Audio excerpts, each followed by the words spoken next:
This is phase two, May Day, Labor Day. On World 125th. Because workers stand with our communities, teachers stand with our communities, and we keep us safe.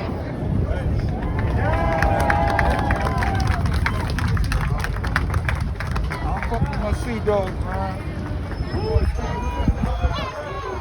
Reparations now. Our school.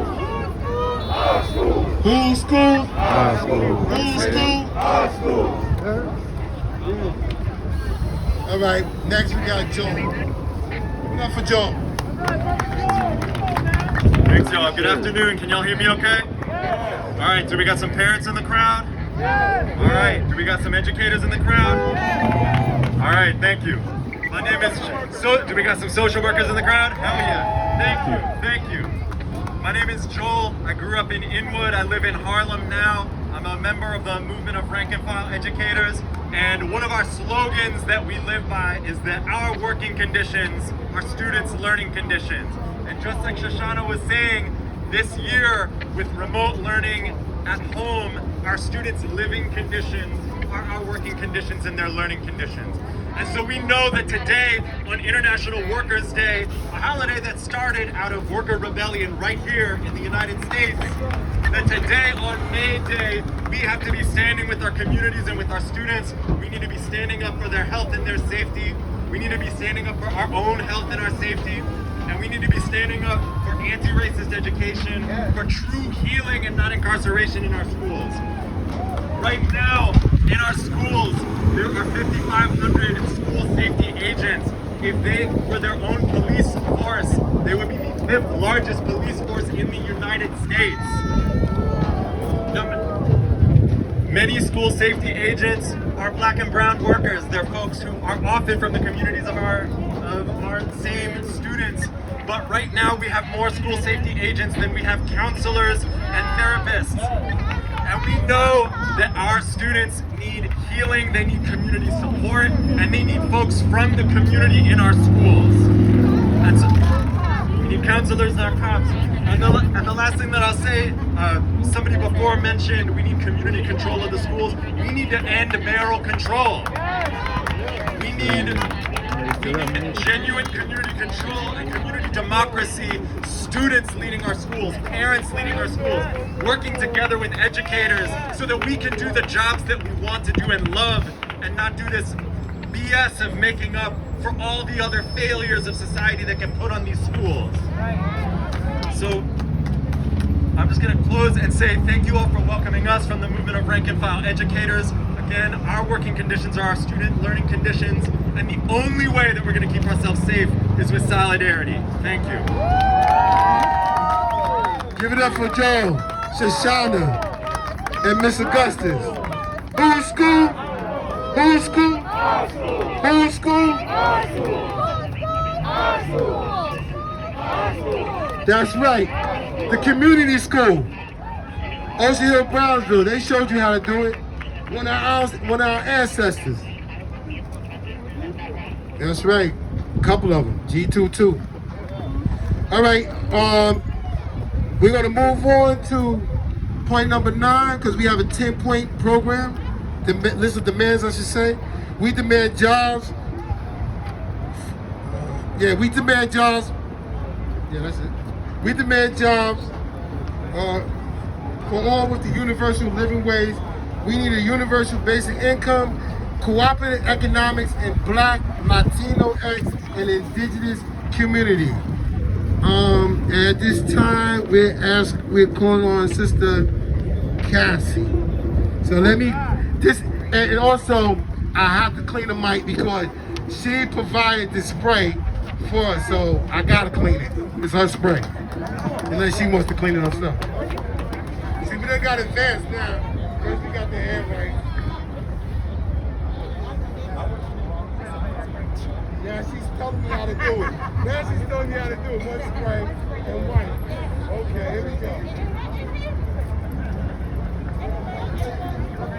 Power to the people. Power to the people. Let me hear you again. Power to the people. Power to the people. Power to the people. Power to the people. I'm not a speaker, guys, so bear with me. I'm a little nervous. I don't speak much, so I need some. Y'all help me out.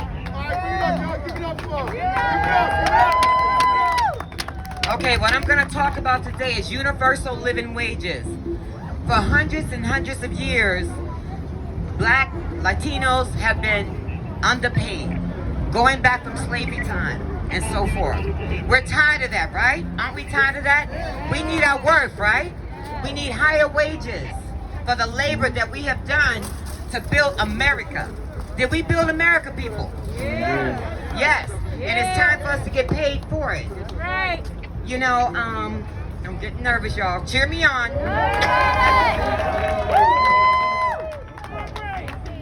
You know, the minimum wage, $15, is really not enough. As you see that we went through COVID and times have changed. Prices have gone up. Grocery stores, you can't even take $100 and have a couple of bags of groceries because they're price gouging us all the time, correct? Okay, we need to do something about that. Minimum wage needs to go up.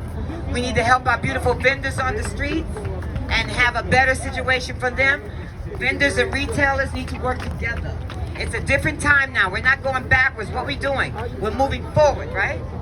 So therefore, we all must work together as a people so everybody can make a good living. I wanted to speak a minute on Social Security.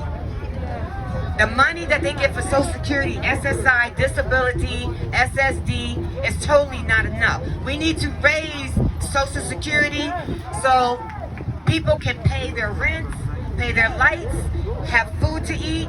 So that's something that needs to be worked on desperately because Social Security cannot last with the little money that they have per month. Because what are they doing? They're borrowing from family and friends, right? And when you get your check, you have to pay that back and you're less to pay the bills that you need to pay, correct? And you're paying taxes. Okay, so I'm nervous again, y'all.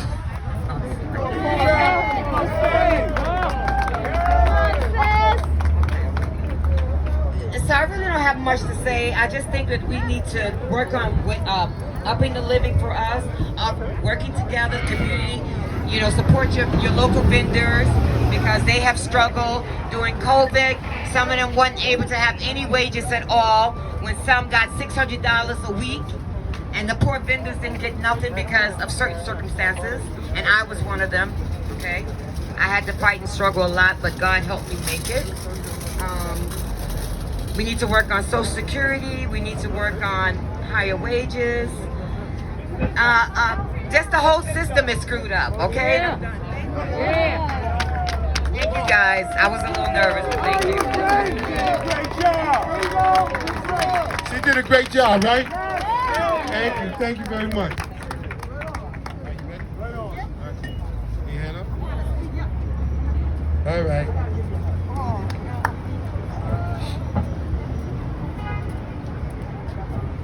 Watch your step. That's Lincoln Power statue. That's the Lincoln Power building. All right, Sister Nellie Bailey is going to talk about housing. I'm cleaning mic for you. Give me a second. I was told there's just one spring, right? One spring. That's it. It's your national life district.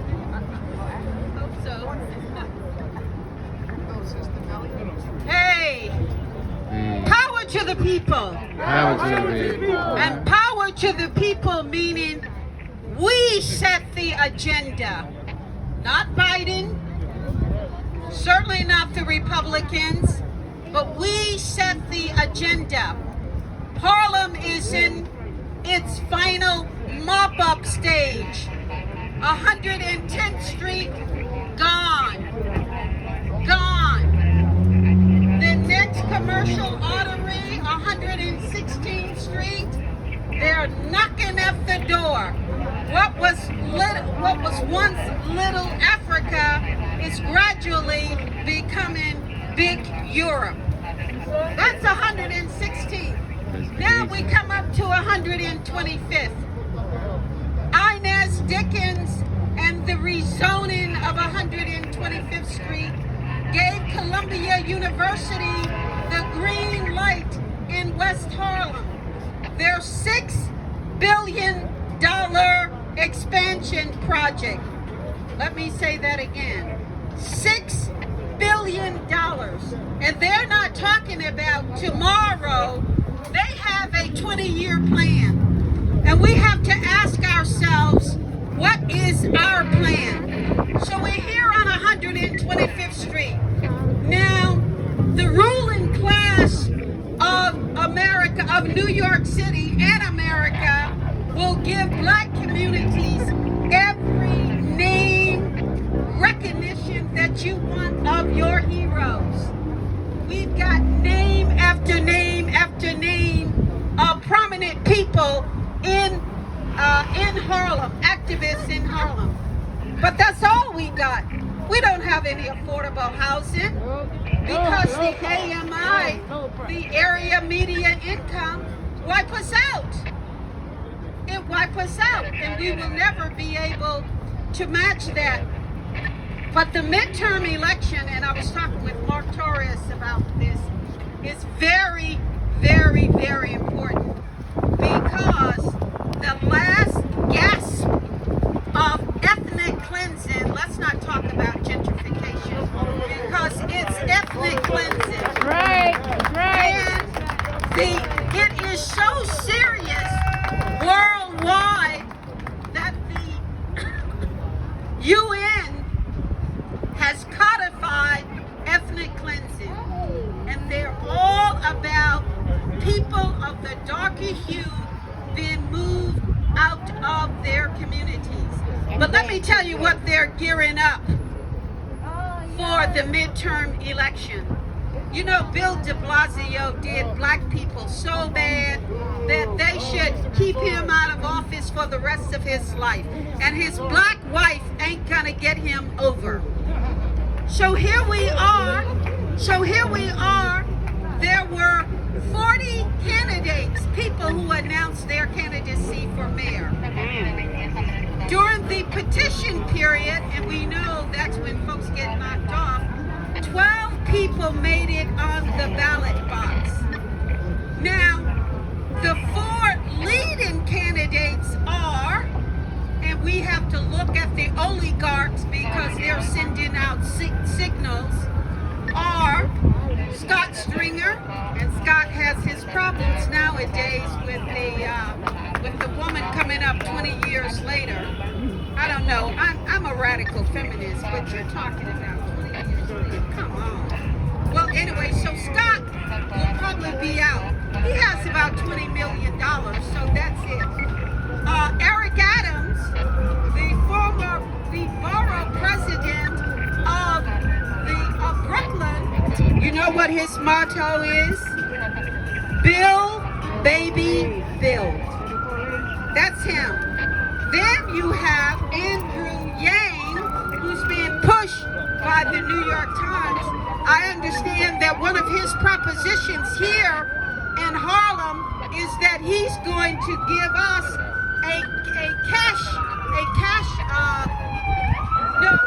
he's going to give us a place where we can cash our checks. That's what he sees of Harlem. But in the meantime, this is what I want to talk to you about. What the oligarchs are gearing up for Harlem. The Empire State Development Corporation, along with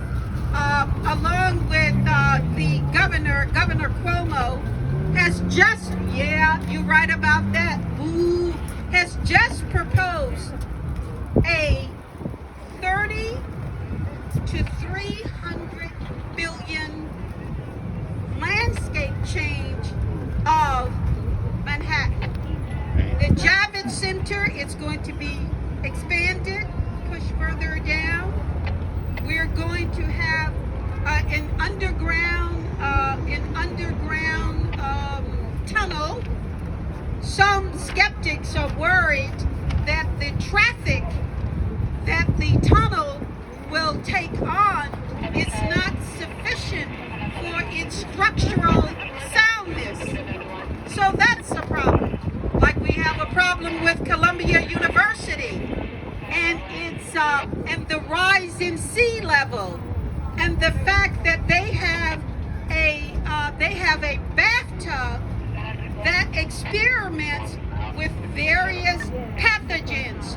SARS, you know what SARS is, right? Like that is what SARS is about the pandemic. All of these dangerous pathogens in a floodplain area. So folks, we've got to get busy. We've got to get ready. We have to understand that this last push is to get Black, Latinos, and brown people out of these internal colonies of U.S. imperialism. And you gotta go. But you know what? Our fight to stay is because we have no place to go. Where are we gonna go? We have no place to go. So, Mark is here. We're going to post some stuff on the website. And by the way, the New York State Legislature has extended the moratorium on rents. It is now extended to August 31st. August 31st. And you can still get in those payments to your landlord. And we will post that on the website. So all is not lost, but please be aware. They want us out of here. It's ethnic cleansing. It has nothing to do with gentrification. Whether you're in Harlem, the Bronx, Brooklyn, East New York, but the Barons are holding on to that. It's a whole new day in terms of ethnic cleansing. Thank you. Thank you. Give it up.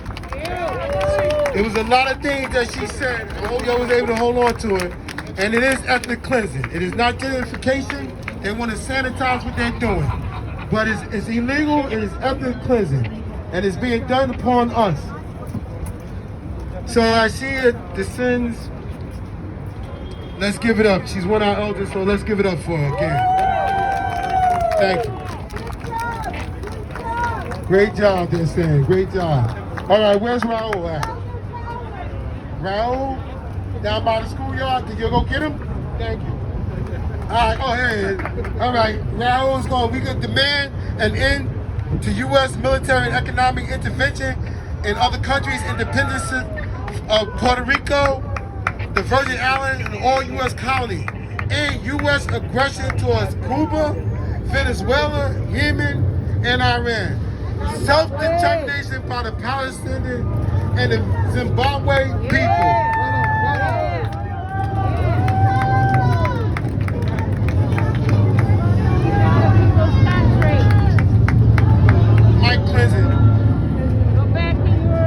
Thank you. I want to thank all the speakers before me because being here, first of all, we started off talking about our elders and our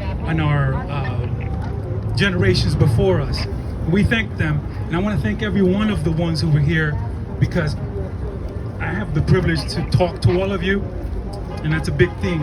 If you don't know what the sign is, I'm going to let you know in a minute. But Mr. Muhammad, Said Muhammad asked me for a poem, so I'm going to start off with a poem. Mentes dormidas por programación continua. Mentes dormidas por programación continua. Paso a paso identifico y trazo. Huellas escondidas en la arena, con el sonido de una chillante sirena. Sangre que en tus manos limpia ni seca. Todo lo que tocas pretendes ignorarlo, pero la mancha se queda. Soldado con espíritu de león, I shot the sheriff, pero no hay entrega, cabrón. And while I walk amongst the dead, caminando entre los muertos, walking amongst the dead, creo escándalo con mi fe. REM, despierta if you can. 15 segundos para uno de esos pensamientos profundos.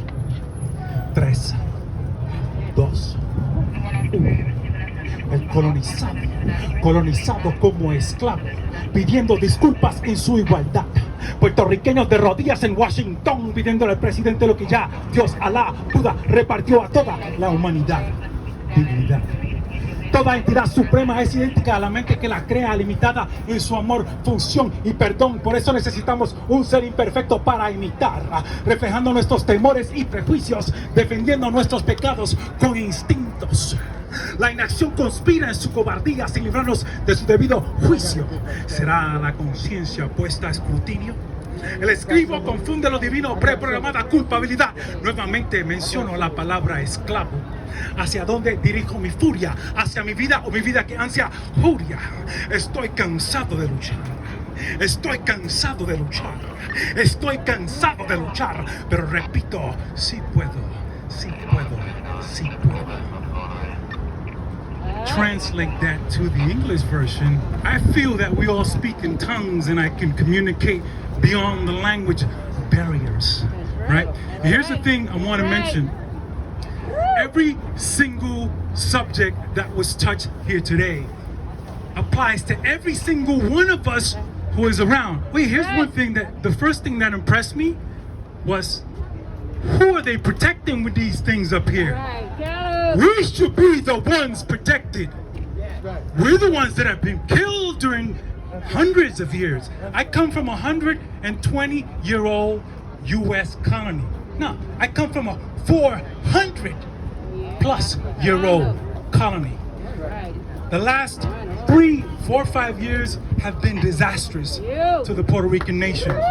Disastrous. Over 10,000 earthquakes 2 years past.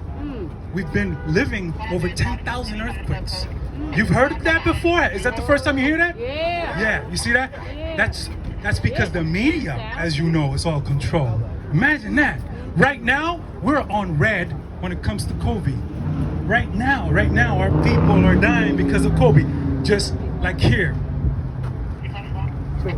We had 2 hurricanes hit the island 3 years ago. The brothers from the Caribbean know what that's all about. Hurricanes destroy everything. Our infrastructure dismantled, destroyed. And you know what?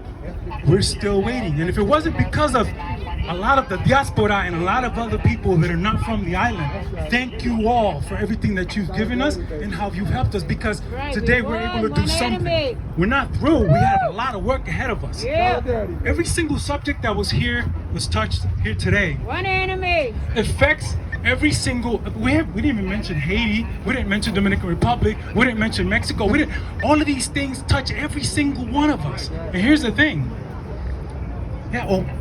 When we talk about dismantling a nation, that's been going on for the last 20 somewhat years, 400 years.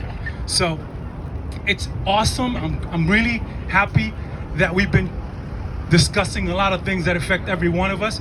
I want to thank all the speakers again, and I'm going to close. Thank you very much for allowing me to be here with you guys. Thank you, Mr. Muhammad. Thank you for asking for the phone.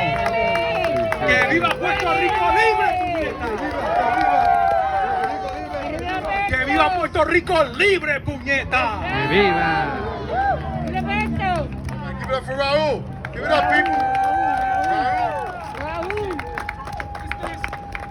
The electrical system infrastructure, Numa is a new company made up from friends of friends, and they're trying to privatize our electrical system. There's a lot of ways to colonize the people that we know. Say thank you. Right now, I'm going to ask my sister Erin to come up for New York City Jericho movement. And she's going to discuss the postcard with political prisoners. All right. Good afternoon, everybody. Everybody has already said pretty much what I would have said anyway. But let's always remember that we live in a white settler state, and it was founded on racism and genocide, which I think we all know very well. We have some of our political prisoners here. Jaleel is out now, thank God, after 49 years.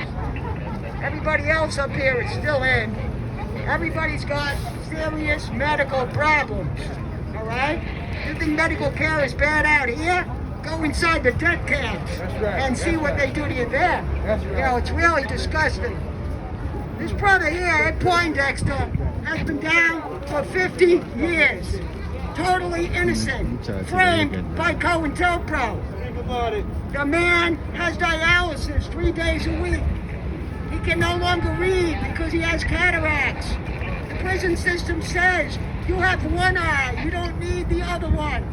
We have to write to the man in 24-point tape. They're trying to bring him home. Go to the JerichoMovement.com. See what you can do for him. I think most people know he is in really dire straits. Just had open heart surgery. He had to have open heart surgery because of all the deliberate, attempted medical murder that goes on in these places every day. Sundiata, 84 years old. What harm could he possibly be to the community? They will not ever let Sundiata go unless we demand it. He is paying the price for his co-defendant, Asada Shakur. This is all about revenge. Make no mistake about it. His brother, Aziz, also in serious medical problems. One of the Virgin Islands 3, all right? Protesting U.S. imperialism. Dr. Matula Shakur is very, very sick. He has stage 4 bone marrow cancer. We have tried already twice for compassionate release, and they're turning him down. We are still trying for compassionate release. We need people to sign petitions. We need people to write to the powers that be. At the very least, we need to get this brother home. He has done so much. Jamil Al-Amin, you might have known him as H. Brown, also has stage 4 bone marrow cancer. Interesting how many of our political prisoners have cancer. I don't think it's by accident. I don't think so either. He also needs to be released. He was also framed. Jamil is out after 49 years. Denied parole 14 times. Almost everyone here has had COVID inside. Bennett Peltier has been down for 45 years. Another totally innocent person, framed up by COINTELPRO. All right? John is finally, hopefully coming home, has a release date of May 15th. We're not celebrating until he's out the door. We have these postcards. They're on the table there. We want people to fill out these postcards for Mother's Day. We're going to send them to the governor of Pennsylvania, demanding that he release Haroon and Malik. Brother Malik Shows is also in dire straits. Brother Malik Shows is 77 years old. He has stage 4 colorectal cancer that has metastasized. We are demanding that the governor of Pennsylvania release him immediately so he can spend some time with his family. That man spent 30 years in solitary confinement. You want to talk about sacrifice? All political prisoners have more than paid the price for all of us. And freeing them will also free ourselves. So what's the goal? Free them all! What's the goal? Free them all! We all political Thank you. Give it up for Sister Ann. All right. Get to know their names. Get to know their names. Take a picture. See, you blow by blow for each and every one of them. All right? If somebody who does not look like them can know their names and know their history, we should. We should. There's no reason why we should. You gotta liberate yourself, brothers and sisters. You can't expect somebody else to do that. At this time, I'm gonna call Alvaro from People Power, and he's a housing activist. And right now, he's also a good Boy Scout.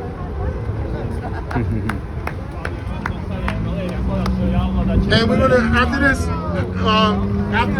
we're gonna have Brother Omwali Clay close us out and give us a little background on May 19th. All right.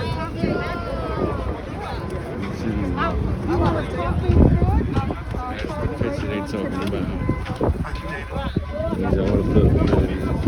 All right, I'm gonna introduce. I knew she's gonna give you a couple minutes or something.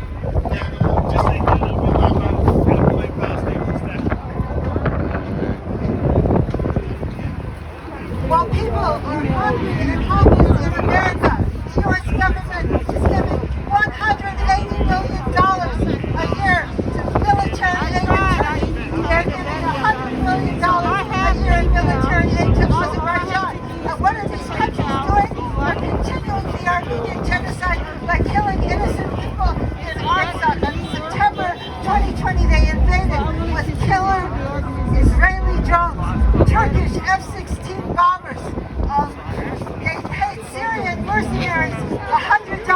every Armenian head they cut off. And they took over Artsakh and colonized it after they had liberated it in the 90s. And now we have over 400 Armenian POWs, prisoners of war, suffering in Azeri jails. So please go to anca.org and get some information on how to sign petitions and get our prisoners of war out of those jails. They also took hostages. We also have a political concern.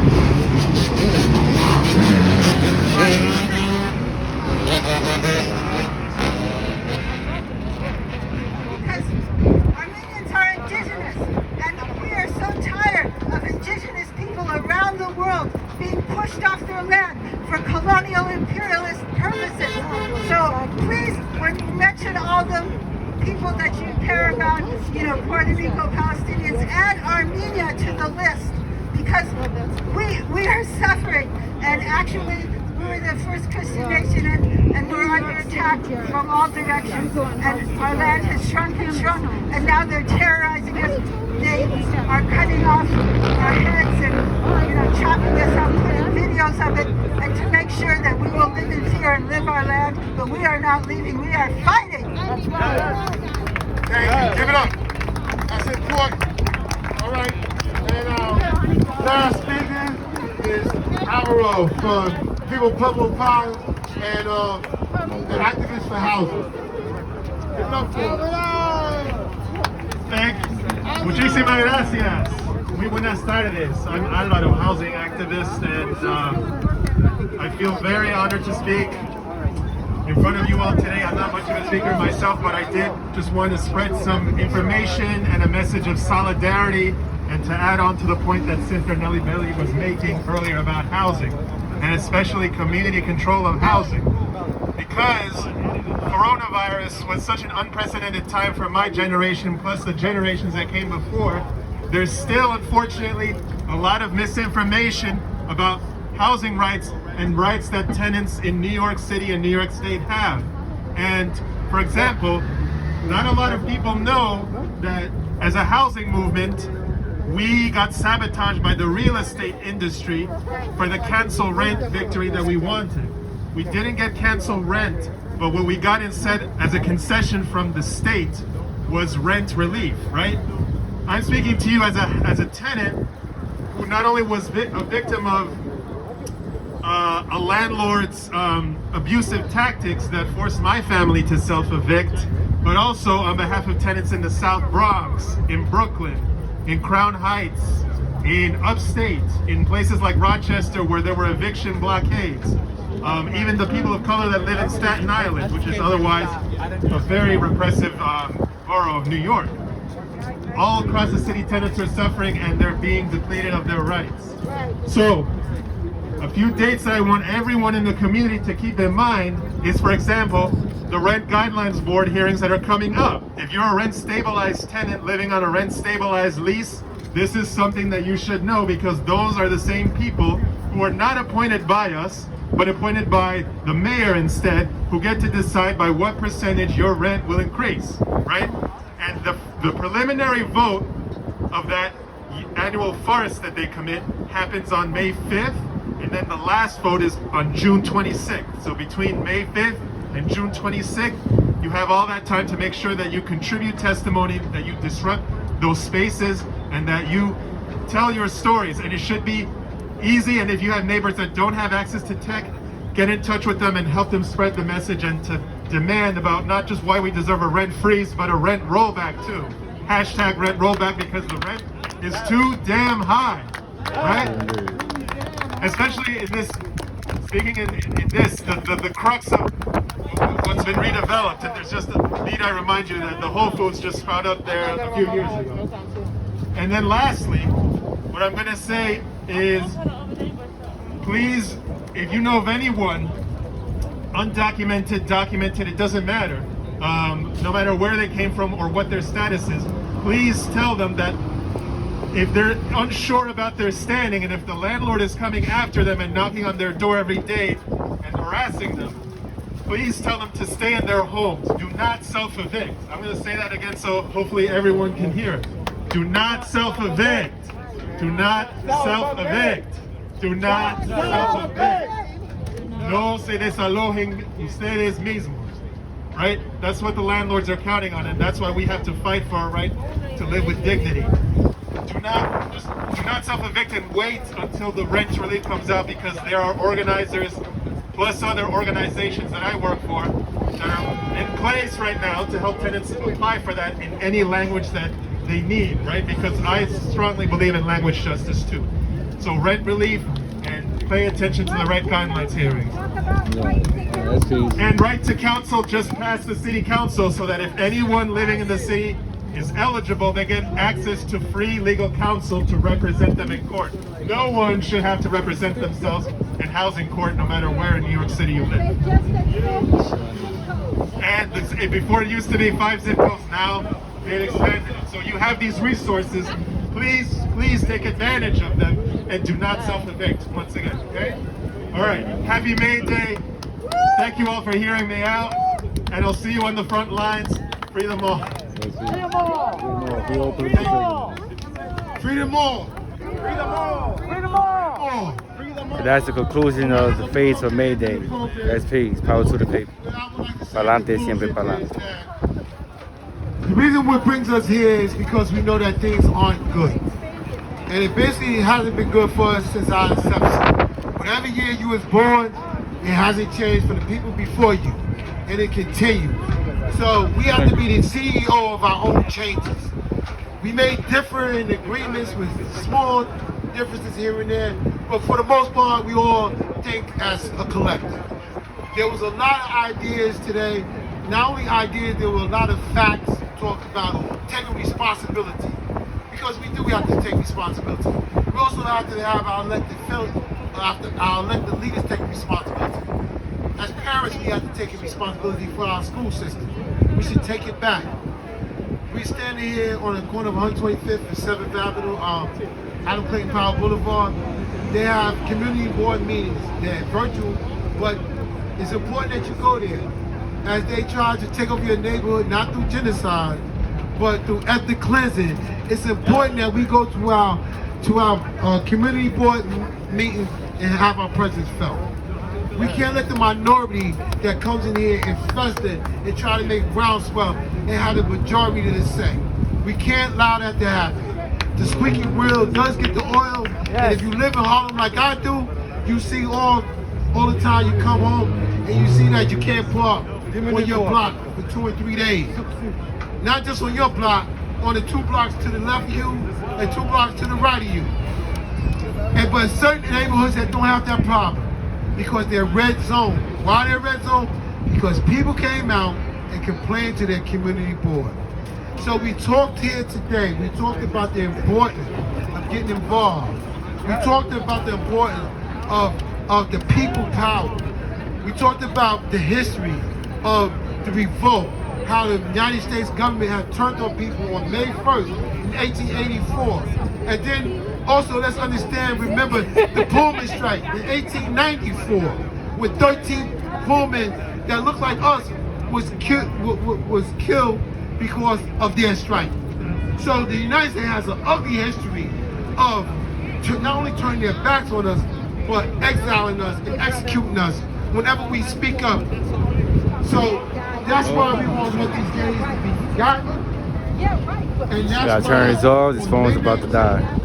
we're going to show the power that we have. We've been doing it for 30 plus years. They have people here that think that they can defy us and not close down. But for 3 hours, rain and shine,